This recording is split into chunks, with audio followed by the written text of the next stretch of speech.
I entered the bar feeling desperate. I had less than 10 days left on my lease, and if I didn't get a job now, I'd have to pack up, head home with my tail between my legs, and live with my parents. That's something no self-respecting sapient wants to do, especially when I had studied all the subjects I found interesting, but my parents objected to. I saw my quarry sitting at the bar with 2 empty glasses in front of him, while he was slowly drinking from a third. This did not look good. I wasn't sure how a drunk at a bar would help me, but I trusted Zeldrax. A childhood friend of my mother's, she was one of the few that encouraged me to find my own way. That said, some of her ideas on how to do things were a bit odd, and heading to a bar in the middle of the day didn't inspire confidence. At least, if this didn't work out, I could find a quiet corner and get a few drinks, while I checked the infonet for job listings. Gathering my courage, I walked over to the bar and climbed up on a stool next to the guy I'd been told to find. I turned to face him and flashed him a warm smile. "Hello." The man just cocked his head to the side and looked at me inquisitively, not quite sure what to make of me. It made sense, as he was certainly old enough to be my father. At first glance, I guessed he was buzzed but not drunk. Hopefully that was a good sign. "Zeldrax sent me to talk to you. She said you might have some advice on finding a decent ship to join as crew." "Ah, Zeldrax. I haven't heard that name in a while. Is she doing well?" "She's still alive and kicking. She said you really need to stop by before you ship out again, but she also wanted me to remind you that she hasn't gotten a replacement Gorthinek vase from you yet." "Really? It's been over 15 cycles. I hoped she had forgotten about that. But considering the story of how I broke it, I can see how it would be hard for her to forget," he said with a chuckle.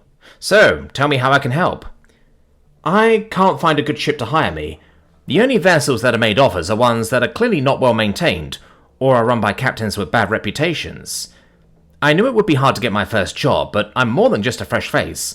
I've got the certs to prove I'm capable, and I'm more than willing to start on the bottom to get experience." "You've got a full general spacer rating, right?" "Of course. But I've also got an engineering assistant certification, and I'm heavy loader certified. I'm cross-trained in all the right areas where I should be a great fit for a lot of crews, and they can hire me cheap because I'm just out of school. And I'm beginning to get a little sick of being turned away without an interview, because supposedly our kind causes havoc for ship environmental filters. It's just wrong." "Oh yeah, I know the feeling there. I've been a spacer for over 25 galactic cycles, and that one just won't go away. That said, the past 5 cycles have been pretty easy." "Really? How?" "Ever hear of humans? Aren't they that new race the Galactic Council bumped into a few cycles ago?" "Yep, that's the one. Their tech is a little wonky, but close enough to standard that you can figure it out. They're getting out and about with trading and exploration vessels." "I've heard stories about them. They seem a bit excitable." "True, in the right circumstances. Especially if someone isn't treating a fellow sapient with respect. Overall, I just call them a bit overeager and a tad impatient. They just learned about the greater galaxy and are rushing to see it all." "They actually sound kinda nice. I've been dreaming of seeing the galaxy and want to spend at least the next 10 cycles exploring. It would be fun to do it with sapients seeing the galaxy for the first time, unlike us who have been part of it for centuries." "Sounds perfect. Just 2 concerns. First, are you willing to get drunk?" "Under the right circumstances, sure." "Any problems with public affection?" "No, as long as it's consenting."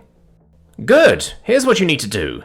There's a human ship coming into the station this afternoon, so you need to head over to the Austin Blues bar in Sector 6. It's a human-focused bar, and the crew will definitely be wanting some shore leave and a taste of home. Stop by early evening so they've got time to dock and deal with any cargo they need to. Make a small sign that says Spacer for Hire, and be sure to have a scanlink code on it that connects to your credentials.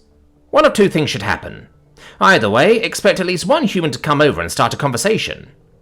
Here's what you need to do."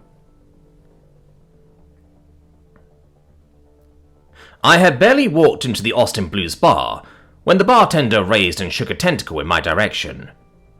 20 credits to sit at the bar with your sign. Non-negotiable. I know your kind. I know what happens. I need to be paid up front. But I know Zernal sent you. 20 credits in advance, you get 1 drink. After that, it's only water. You sit at the second seat in from the end of the bar, sign pointed towards the door. Anywhere else, and it'll take longer.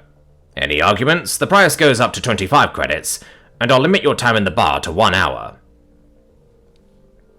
I closed my eyes, took a deep breath, and swiped my ID on a reader at the bar to pay. It's only 20 credits. As gruff as the bartender might be, they seem to be used to this, which inspires at least a little confidence I'll get some good leads. I got my drink, which tasted pretty watered down to my displeasure. When I complained, the bartender topped it off with more water, shoved a nice talk in my face, and just said, "Trust me." Just over half an hour later, the door to the bar opened and a human walked in. She was a full third taller than me, with green eyes, pale pinkish tan skin, and soft brown hair that looked like it would be shoulder length if it wasn't tied back. She was wearing a standard voice suit that looked a little dusty, as if she had recently done some cargo offloading. Right, don't stare, look away. Follow Zernal's advice and play it cool. I thought to myself, just ignore. Hi! A surprisingly fluid and melodic voice said next to me, as the human woman was now standing next to me. Hello. Are you real? Ah, Zernal's option 2, I thought to myself, before responding dryly. Yes, I am quite real. Can I? No. But I bite. You can't mean... Let me rephrase. I bite. Hard. Well, that's a bit rude. So was your thought to just walk up and ask to pet me? But what's the phrase you humans use? Oh yes. You haven't even bought me a drink. So if... It would be a good start. What do you drink? Alcohol, preferably from fermented fruits. So, like wine or cider? Never heard of those things. What are they? One is made from grapes, the other from apples. And those are? Right! Grapes are little oval fruits about the size of my thumb that come in light green or dark red. And apples... How is that helping me understand what they taste like? Well, how about this? Pick one. Perhaps if you provide satisfactory samplings, I'll let you touch. I then casually ran the back of my hand against the human's exposed wrist. The human reacted instantly.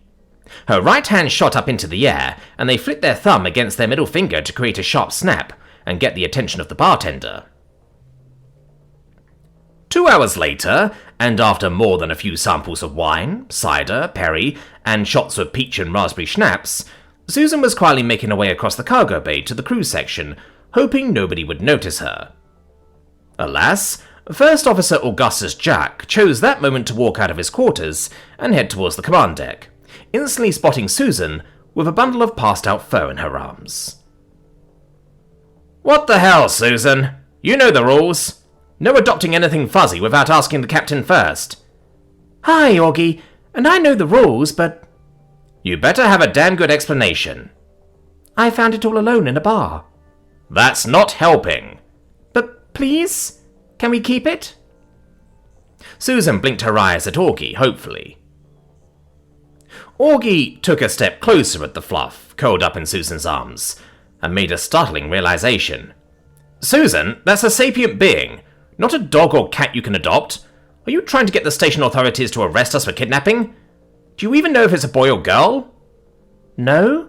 Susan!